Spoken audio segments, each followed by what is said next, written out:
Award-winning Portland chef Naomi Pomeroy dies at 49. Naomi Pomeroy, a Portland chef, cookbook author and top chef masters contestant who was at work on a new restaurant in southeast Portland, drowned while floating on the Willamette River late Saturday, close friends and associates confirmed Monday. Pomeroy was 49. According to a report from Kezi.com, the Benton County Sheriff's Office said an unidentified woman was one of 3 people floating toward Michael's Landing about 100 yards upstream from Mary's River after 8 p.m. when their tubes, which were tied together, hit a snag. The woman, who was not wearing a life jacket, went underwater and did not resurface, the sheriff's office said. Friends identified the woman as Pomeroy. The Benton County Sheriff's Office did not respond to multiple calls and emails Monday.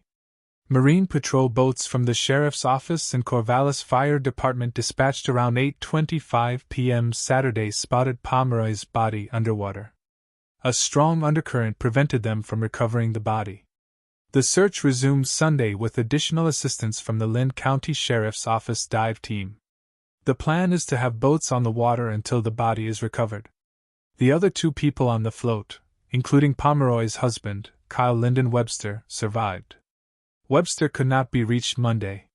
Pomeroy, who was born in Oregon, started cooking as a toddler, inspired by her mother, who has lived in Rouen, France, and her grandmother, who was from New Orleans.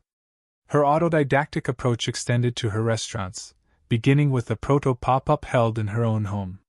There were few hotter tickets in town. Soon, Pomeroy and then partner Michael Hebb would open a series of restaurants including Gotham Building Tavern and Clark Lewis, landing the duo attention from glossy national magazines and cable food shows alike. When their Ripe restaurant group collapsed, Pomeroy picked herself up and opened Beast, a new restaurant with communal seating and a salon vibe that would go on to define Portland dining through the early 2010s. With Le Pigeon, Beast was named the Oregonians' Co-Restaurant of the Year in 2008.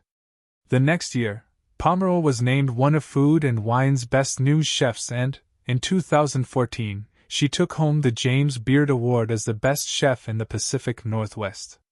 In 2013, Pomeroy partnered with Webster to open Expatriate, a dimly lit cocktail bar with wonton nachos and a great bar burger directly across the street from Beast that maintains a spot on our guide to Portland's best restaurants. That same year, Pomeroy competed in Top Chef Masters, the all-star version of the popular Bravo TV reality cooking show. And in 2016, she published her first cookbook, Taste and Technique, Recipes to Elevate Your Home Cooking. Beast lasted until the pandemic. At that point, Pomeroy pivoted again, reclaiming an old name with a new restaurant-slash-market hybrid, Right Cooperative, with pastas and pantry goods.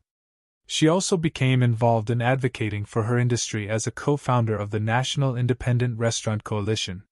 Before she died, Pomeroy had just opened Cornet Custard, a standalone shop for the yolk-rich ice cream she and longtime right-hand woman Mika Paredes first served at Right Cooperative, and was at work on a new bistro on Southeast Division Street.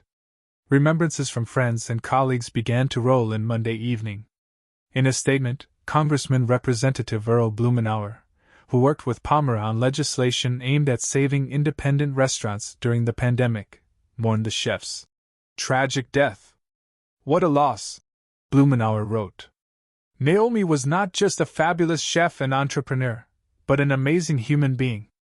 Her impact went far beyond Portland, helping establish our leadership and reputation for food excellence. She will be greatly missed."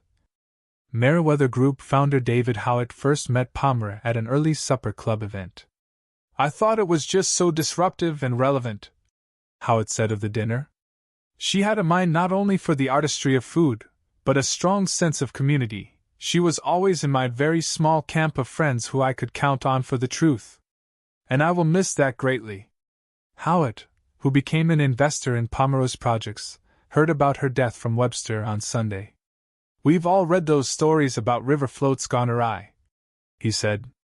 "The thing about nature is that it's beautiful but it's also wild. She ultimately met her end through the wildness of it."